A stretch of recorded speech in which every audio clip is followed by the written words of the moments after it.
Hello, you tasty-looking denizens. Welcome back to Bookmark Theater. I'm your host, Bookmark.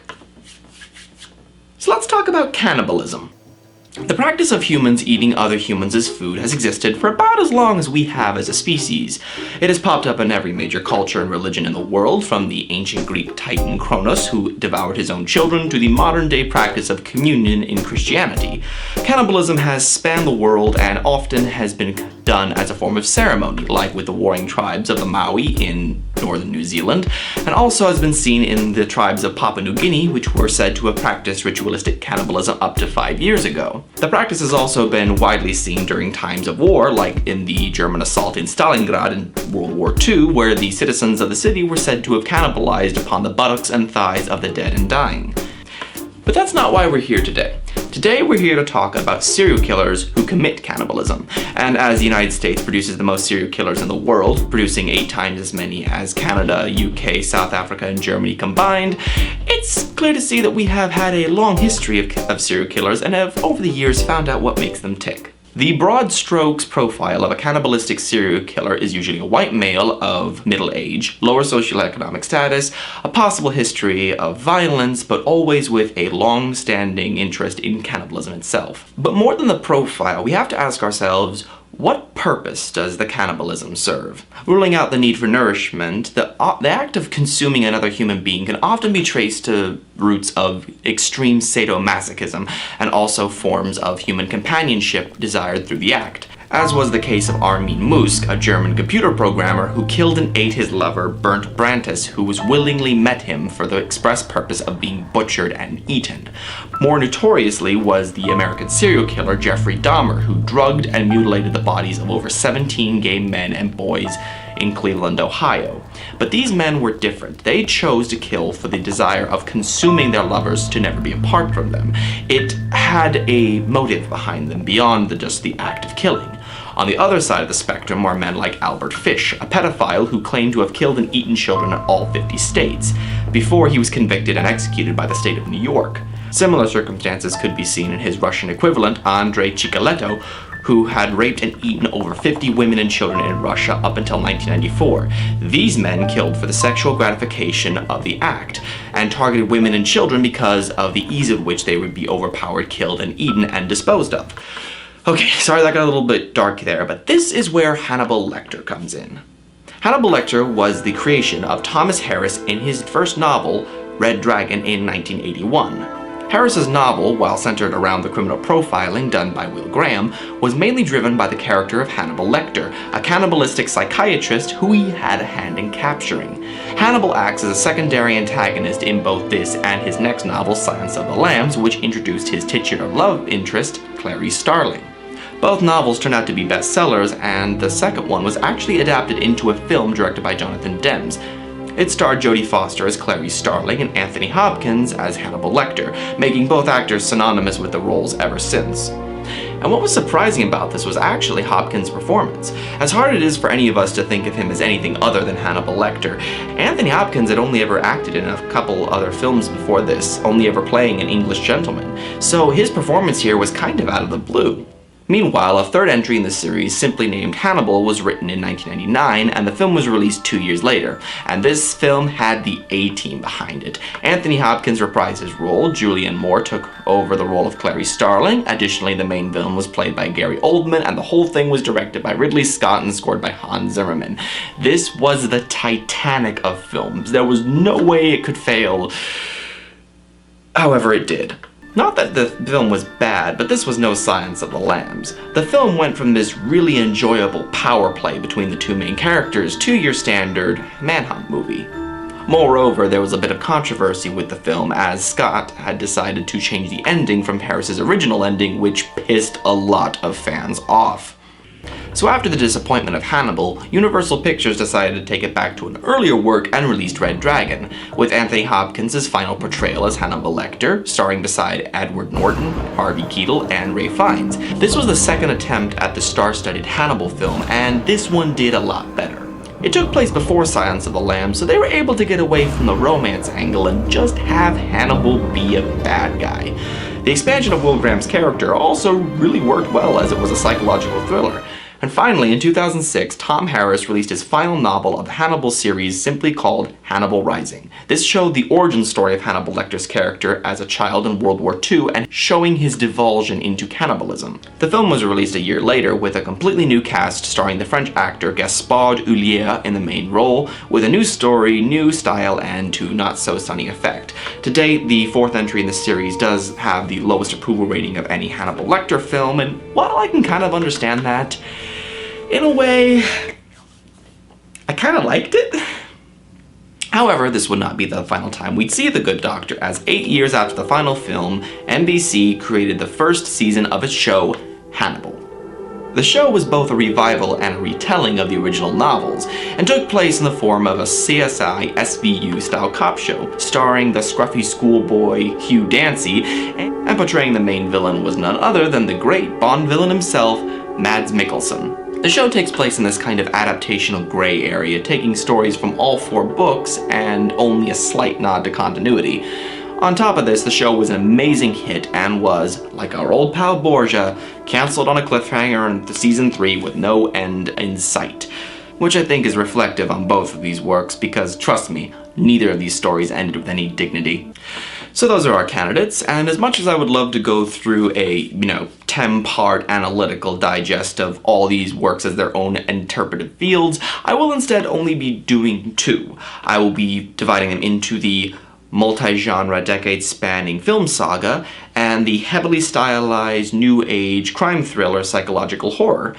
And to all of those filthy, disgusting, swamp germ and grammar Nazis of the internet, you will find that my show is now grammatically correct, as I am comparing multiple things together, which makes it perfectly okay to ask the question, who did it best, Hannibal versus Hannibal?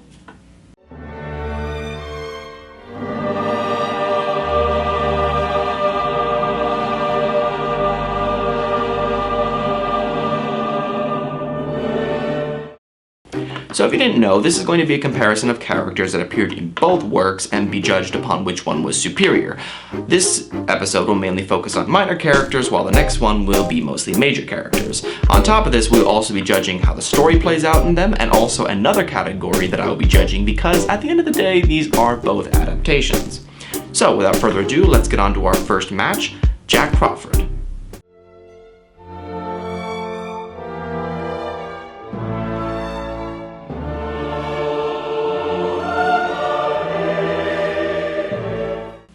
So yeah, while I could have chosen Dr. Chilton for the first one, here in both versions I felt like he didn't do much. He just seemed to be your standard amoral psychiatrist doomed to be a victim of Hannibal. Crawford, in my opinion, had a bit more of a dynamic character. In the show he's played by Lawrence Fishburne, while in The Silence he was played by Scott Glenn, and later in The Red Dragon played by Harvey Keitel. In all versions, Jack Crawford was what he was in the book, a head of an FBI department who delegated a lot of his duties and used the people around him to do his job, and not always looking out for their best interest. Of all 3, I'd have to say the most evil of them was the original played by Scott Glenn in Silence of the Lambs.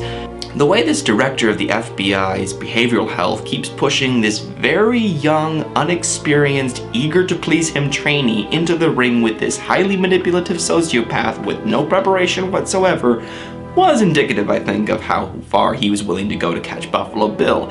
In the book, this is similar, though Jack was also dealing with the eventual death of his wife Bella, and there was this undercurrent in the book of whether he was becoming attractive or maternal towards Clarice Starling. This doesn't make an appearance in the film, however. However, in his interactions with Will Graham, we do see a different dynamic here. As Will was said to be one of Jack's favorite pupils, that is seen with Harvey Keitel and Lawrence Fishburne. Both are not coming to Will Graham to use him as a tool, but as a genuine friend in need. They both seem to care about Will as a person, and each of them is torn between their friendship and how to do their job. All that being said, I think Fishburne takes it here. Not only because he was more prevalent in this version, but also because the writers expanded on him here. Incorporating his dying wife angle was something interesting to see because of how he handled it. Because in his line of work, he sees death every day. And moreover, the way he works with Will in this version is a lot more emotionally charged. In the beginning, he really pushes Will to the brink because he knows that's what he needs to get into the killer's head. But later that arc comes to a close when he sees how far Will has lost himself in his mind. Jack genuinely regrets pushing him to that limit, and that makes requesting his help when the Tooth Fairy case comes along even more emotionally charged. So for just how well the dilemmas and emotions are played out, that definitely wins him the point. Point goes to the show.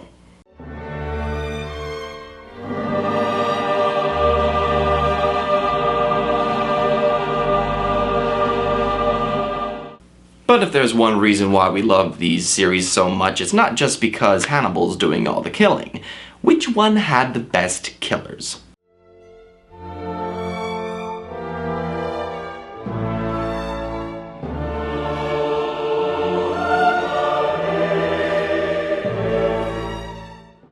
So this one is really tough because the lineup for these two is huge. As the first two seasons of Hannibal were essentially crime thrillers with a really good framing device, this gave a whole Rolodex of cool villains to set up, while the films focused mainly on the antagonists of Buffalo Bill, Mason Verger, Francis Dolarhyde, and arguably Vladis Gutas.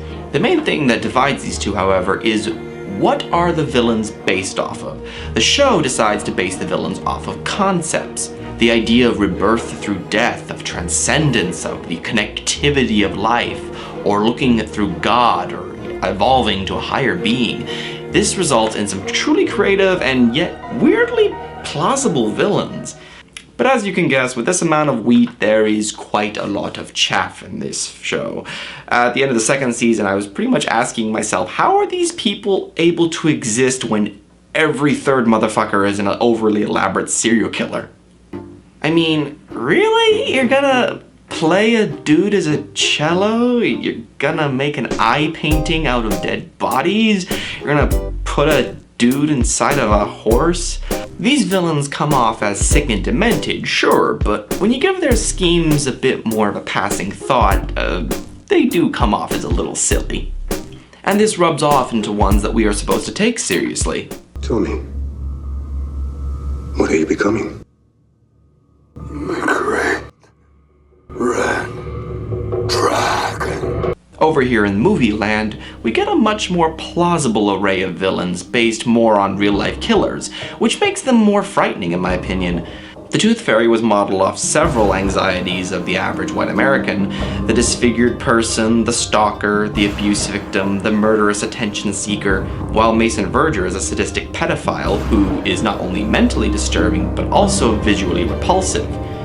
His sadistic nature, coupled with his vast wealth and power and resources, make him formidable, but it's his demented nature which makes him frightening. The Germans from Hannibal Rising were even scary. It's disturbing to see what humans are willing to do to stay alive, and their actions are heavily modeled after the Dahmer Party. But the best, in my opinion, was Buffalo Bill. Harris's use of characterizing him as a homosexual in a time where it was really not okay to be gay was an effective use of making him creepy, aside from the whole, murder, kidnapping, and skilling thing. Making him a transsexual also added a layer of unnervingness, because it was a subject to this day people aren't completely comfortable with. And incorporating pieces of real-life serial killers to the mix, I felt really made this guy get under your skin. Along with this, he single-handedly destroyed the song Goodbye Horses for anyone till the end of time. So, guessing what I'm trying to say is, at the end of the day, realism sometimes beats out creativity. Point goes to the film.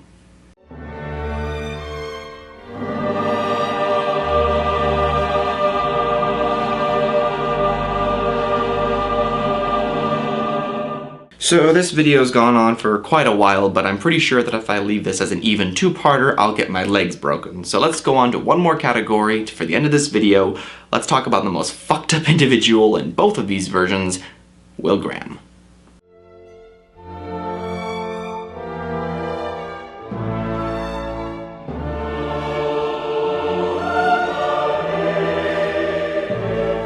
So as far as comparisons go, these two really couldn't be farther apart.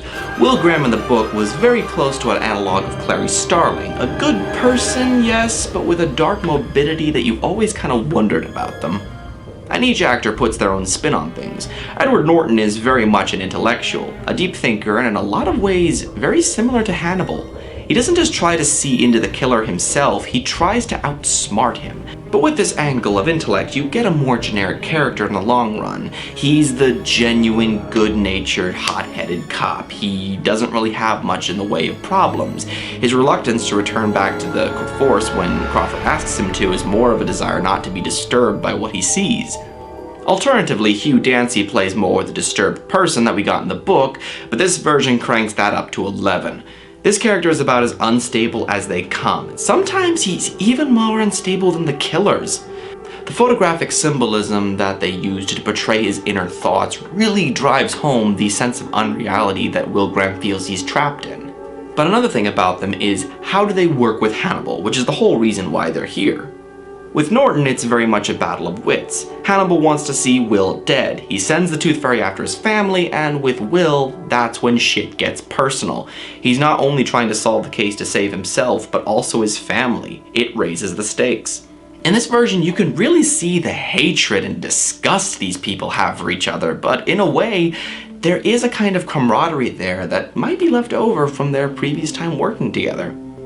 But with Hugh and Mads, however, this is a much more strange and royally fucked up relationship, because they go back and forth and wanting each other dead, wanting to be friends, wanting to tear what the other loves from the world. In the case of Will, it would be Hannibal killing the people that he cares about and kind of tether him to reality, while with Will, it would be depriving Hannibal of dignity and his freedom through catching him. Here the dynamic shifts so much that they push each other to such incredible extremes that I think here is where we actually get to see the true Will Graham, not knowing if he's fighting Hannibal or becoming him. And that for me is a far superior character. Point goes to the show.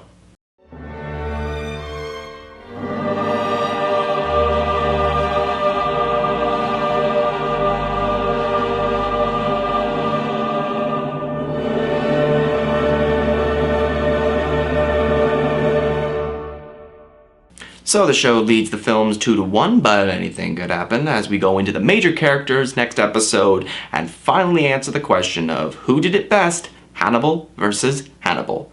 This has been Bookmark Theater. I'm your host, Bookmark. See you later.